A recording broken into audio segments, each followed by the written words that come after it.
Hai, apa kabar? Yes, sebagai penggemar HP-HP berukuran compact rasanya tuh kurang pas ya kalau kita nggak ngebahas Samsung Galaxy S10i ini.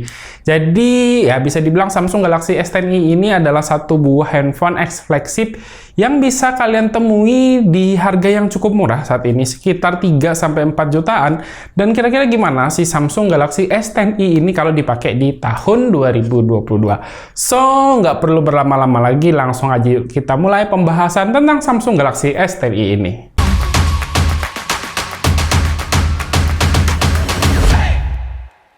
Ya, jadi Samsung Galaxy S10i ini adalah HP daily driver dari istri saya sekitar 1,5 sampai 2 tahun ke belakang. Dan semingguan ke belakang ini saya penasaran dengan Samsung Galaxy S10i ini. Apakah HP ini tuh enak, apakah HP ini tuh bagus kalau dipakai di tahun 2022. Dan kalau kalian cari di marketplace, itu harganya cukup murah ya, sekitar 3 sampai 4 jutaan tergantung sellernya dan tergantung juga kapasitas dari si internal memori Samsung Galaxy S10i ini. Dan sebagai informasi, Samsung Galaxy S10i yang saya pakai ini adalah versi Amerika dan menggunakan chipset Snapdragon 855. Mungkin akan ada sedikit perbedaan dibandingkan dengan yang versi Indonesia, karena versi Indonesia itu menggunakan chipset Exynos 9820. Tapi saya pernah bikin komparasi chipset Snapdragon 855 versus 9820 ini.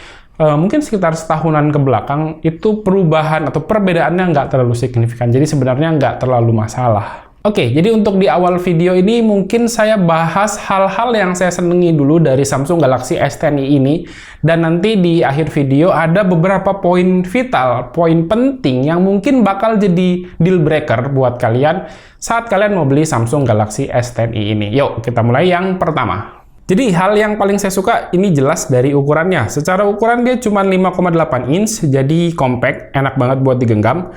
Terus menggunakan layar Super AMOLED-nya Samsung yang udah terkenal oke banget.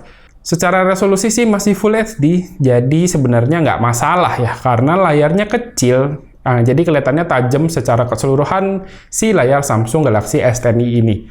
Oh ya, karena HP ini tuh keluaran tahun 2019, jadi jangan harapin refresh rate yang tinggi ya, ini masih 60 Hz. Tapi bagi saya ini bukan masalah. Terus masih dari bagian desain. Mungkin ada yang setuju nggak sih sama saya kalau desain dari Samsung Galaxy S10i ini bisa dibilang timeless. Jadi maksudnya meskipun HP ini tuh udah masuk di usia ke-3 tahun, secara desain dia nggak kelihatan jadul ya. Ini kelihatan desainnya tuh long lasting gitu.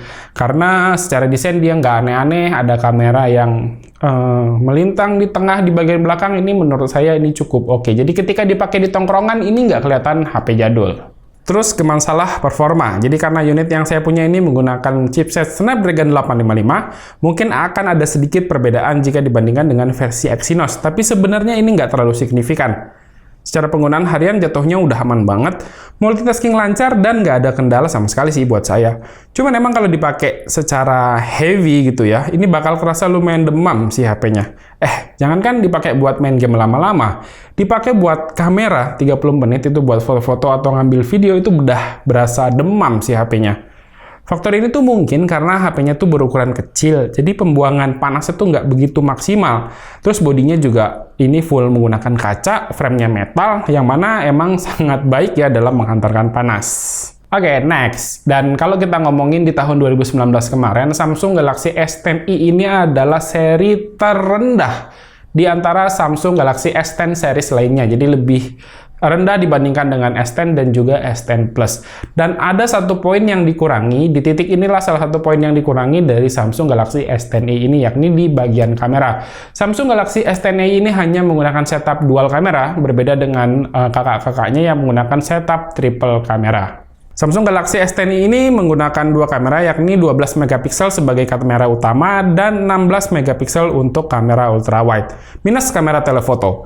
Sementara kalau kamera depan sih ini masih sama ya, dia menggunakan punch hole kamera yang secara peletakannya saya suka. Jadi dia ada di sudut kanan gitu.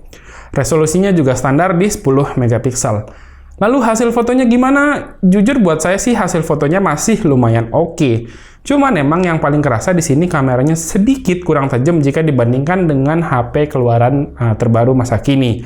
Dynamic range-nya sedikit sempit, tapi untuk saturasi warnanya ini udah cukup akurat. Cuman jatuhnya kalau cuman buat dipakai di posting di media sosial sebenarnya nggak ada masalah ya. Dan kalau kalian nggak pakai buat kebutuhan pro ya ini aman-aman aja kok. Terus untuk perekaman videonya sebenarnya dia udah stabil banget, udah ada fitur Ultra Steady, dan untuk ngerekamnya juga udah bisa resolusi yang tinggi di Ultra HD dan juga 60 fps. Perekamannya cukup stabil, kalian bisa lihat nanti di cuplikan yang saya akan tampilkan. Cuman perbedaannya adalah kebanyakan orang Indonesia kalau bikin video habis itu diupload di Instastory, hasil uploadan di Instastory-nya tuh nggak begitu tinggi frame rate-nya, jadi kelihatan patah-patah, agak beda ketika dibandingkan dengan Samsung Galaxy S20 FE yang kemarin juga udah saya coba. Oke, hasil perekaman si Samsung Galaxy S10e ini saya set di resolusi Full HD 60 fps. Jadi sebenarnya dia bisa sampai ke Ultra HD ya. Ultra HD itu 4K 60 fps, dan kalau saya lihat di viewfinder ini sangat stabil sih. Cuman dia kalau udah diupload ke IG story, nggak tahu kenapa dia nggak begitu stabil, maksudnya frame rate-nya nggak begitu tinggi, jadi agak patah-patah. Beda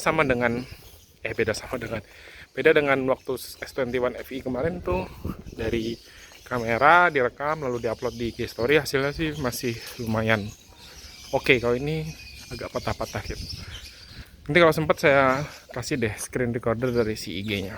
Dan ini salah satu fitur killer juga, kamera depan dan belakang dari si Samsung Galaxy S10e ini bisa ngerekam sampai ke 4K 60 fps. Tapi ya ini standar aja, saya aktifkan di Full HD 60 fps. Ini untuk dynamic range kalian bisa lihat ya, dia bagus sih sebenarnya dynamic range-nya, karena dia bisa tetap menjaga tone kulit itu lebih oke gitu. Langitnya, nah itu berubah kan tadi ya, set ya agak berubah, tapi menurut saya ini oke sih. Menurut kalian gimana? Oke apa enggak dari kamera dan video si Samsung Galaxy S10e ini? Nah, itu kan tadi yang bagus-bagus dari si Samsung Galaxy S10e ini. Nah, berikut adalah beberapa poin, key point justru yang bisa menjadi pertimbangan, wajib kalian pertimbangkan sebelum kalian beli Samsung Galaxy S10e ini di tahun 2022.